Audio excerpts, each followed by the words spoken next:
आपने भी बहुत बार सुना होगा या फिर फिल्मों में भी देखा होगा कि जैसे ही बच्चा रोता है तो उसकी माँ का जो दूध है वो निकलने लगता है, मतलब उनके जो निपल हैं उनसे दूध का डिस्चार्ज होने लग जाता है, कि वो एक तरीके से लव शो करती हैं अपने बच्चे की तरफ कि उसके बच्चे से कितना उसका कनेक्शन है, किस तरीके की बॉन्डिंग है। तो ऐसा क्यों होता है, उसके लिए क्या जिम्मेदार है कि जैसे ही बच्चा रोया तो उसको ऐसा फील होता है कि उसको ब्रेस्ट फीडिंग करवानी चाहिए, उसके ब्रेस्ट में ऐसा पेन जैसा फील होता है, टेंडरनेस फील होता है। तो ऐसा क्यों होता है। दूसरी बात ये हम जानेंगे कि जो ब्रेस्ट फीडिंग करवाते हैं उस टाइम में बच्चों को दूध मिलता है, अगर ब्रेस्ट फीडिंग छुड़वा दी जाए कुछ टाइम के लिए तो वो स्टॉप हो जाती है, मतलब उसके बाद दूध ना तो बनता है और ना ही बाहर निकलता है। तो ऐसा क्यों है। तो आज हम इनके बारे में जानेंगे कि दूध बनता कैसे है, उसके लिए क्या जिम्मेदार है, और दूध बाहर कैसे निकलता है। बन गया है लेकिन वो निकलना भी तो चाहिए, तो निकलता कैसे है, उसके लिए क्या जिम्मेदार है। तो इन दोनों के लिए ही, जो दूध बनना और निकलना, दोनों के लिए ही हार्मोन जिम्मेदार होते हैं। अब हार्मोन्स क्या है हम सब जानते हैं, हमारी बॉडी में कुछ ऐसे केमिकल्स होते हैं जो कि ये हमसे बहुत सारे काम करवाते हैं, हंसना, रोना, खुश होना, दुखी होना, और अपने किसी भी लाइफ पार्टनर की तरफ आकर्षित होना, अपने बच्चे की तरफ आकर्षित होना, या फिर हम बोल सकते हैं उसकी तरफ प्यार जताना, इन सब के लिए हार्मोन्स जिम्मेदार हैं। तो आज हम बात करने वाले हैं बहुत ही 2 इंपॉर्टेंट हार्मोन्स जिनकी वजह से ऐसा होता है, और ये पूरा खेल है ब्रेन का, जो कि ये जो हार्मोन है यहाँ पे ब्रेन में ही बनते हैं। कहाँ पे बनते हैं उसकी हम बात कर लेते हैं। तो चलिए शुरुआत करते हैं आज की वीडियो की। So my name is Ekta and आपका हम सबका YouTube channel study with me.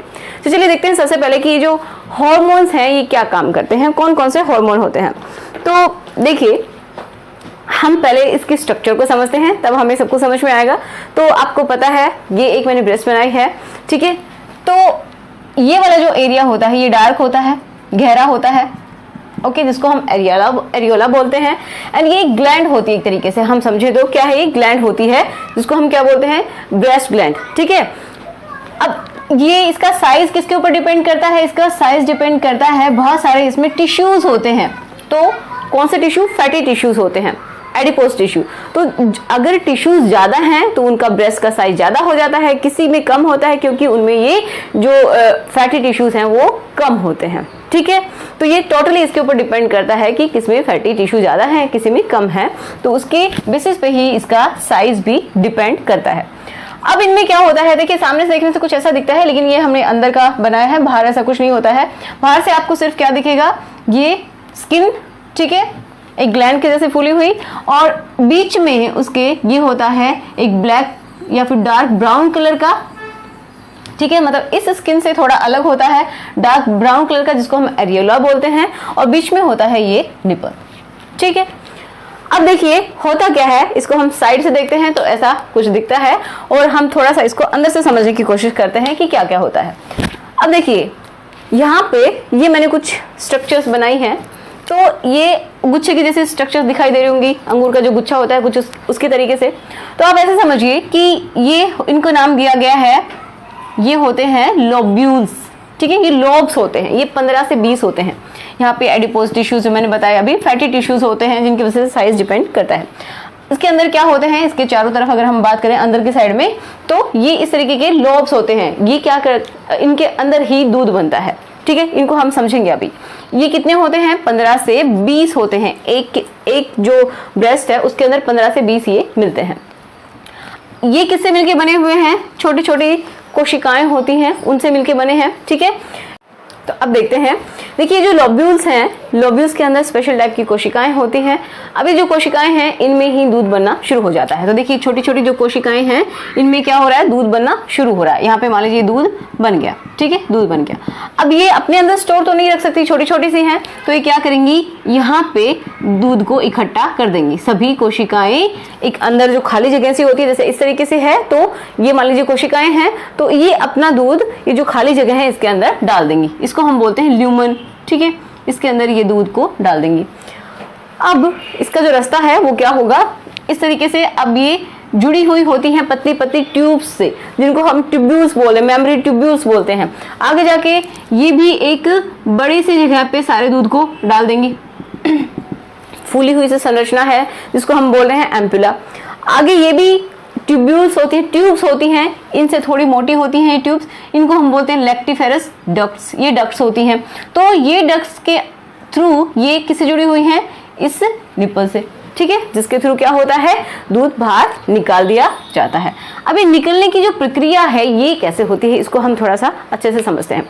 अब क्या होता है, जैसे ही कोई माँ अपने बच्चे को दूध पिलाना शुरू करती है, तो जैसे ही वो यहाँ पे टच करता है, ठीक है, यहाँ पे जैसे ही टच करता है, तो मैंने बताया ये जो डार्क एरिया है इसको हमने बोला एरियोला, ये बहुत ही सेंसिटिव होता है, बहुत ज़्यादा सेंसिटिव होता है।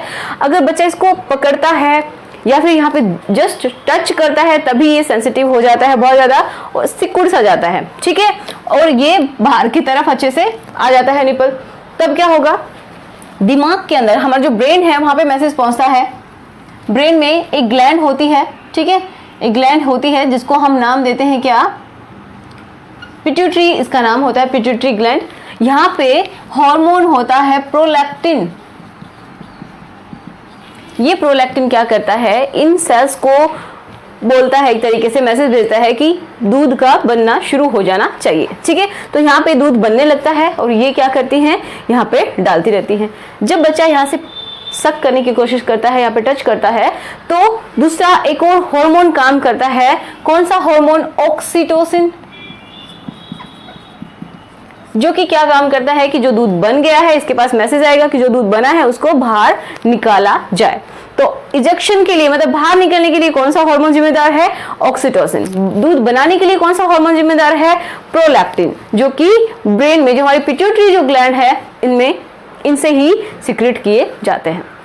समझ में आ रहा है। तो जो मदर है वो भी एक अटैचमेंट फील करती है अपने बच्चे की तरफ। जैसे ही वो रोता है तो मतलब इसका ये जो एरिया है ये भी सेंसिटिव हो जाता है, उसके ब्रेन में मैसेज जाता है कि बच्चा भूखा है तो उसको दूध मिलना चाहिए, और फिर क्या होता है, दूध का इजेक्शन भी शुरू हो जाता है। ऑक्सीटोसिन हार्मोन निकलने लगता है जिसकी वजह से इजेक्शन शुरू हो जाता है। बनने किसकी वजह से लग जाता है, ये तो काफी लंबा प्रोसेस है जो कि चलता रहता है। प्रोलैक्टिन की वजह से थोड़ा थोड़ा प्रोलैक्टिन हमेशा ही निकलता रहता है जिसकी वजह से दूध बनता रहता है, ठीक है। जैसे बच्चा पीता है तो वो दूध यहाँ से निकलता रहेगा और बनता रहेगा, इस तरीके से प्रोसेस चलता है।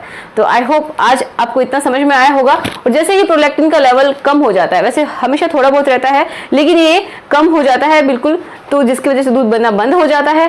तो हमने बताया जब ब्रेस्ट फीडिंग खत्म हो जाती है, जब ब्रेस्ट फीडिंग बच्चा नहीं करता है तो उसके बाद दूध नहीं बनता है, क्योंकि ये हार्मोन का लेवल गिर जाता है। और ऑक्सीटोसिन बहुत कम मात्रा में तो हमेशा होता है लेकिन इसका भी लेवल कम हो जाता है। तो आई होप आपको समझ में आया होगा। अगर फिर भी कोई डाउट है तो आप मुझे कमेंट कर सकते हैं और अपना डाउट लिख सकते हैं। अगर मुझे लगता है कि आपका डाउट सही है, कोई क्वेश्चन है, तो उसका आंसर मैं जरूर दूंगी। सो मिलते हैं नेक्स्ट वीडियो में। अगर आपके मन में कोई डाउट है तो लिख दीजिए, कोई सजेशन है तो भी जरूर लिख दीजिएगा ताकि हम नेक्स्ट वीडियो में उसको डिस्कस कर सकें। किसके ऊपर आपको वीडियो चाहिए तो उसके ऊपर भी आप लिख सकते हैं। So thanks for watching.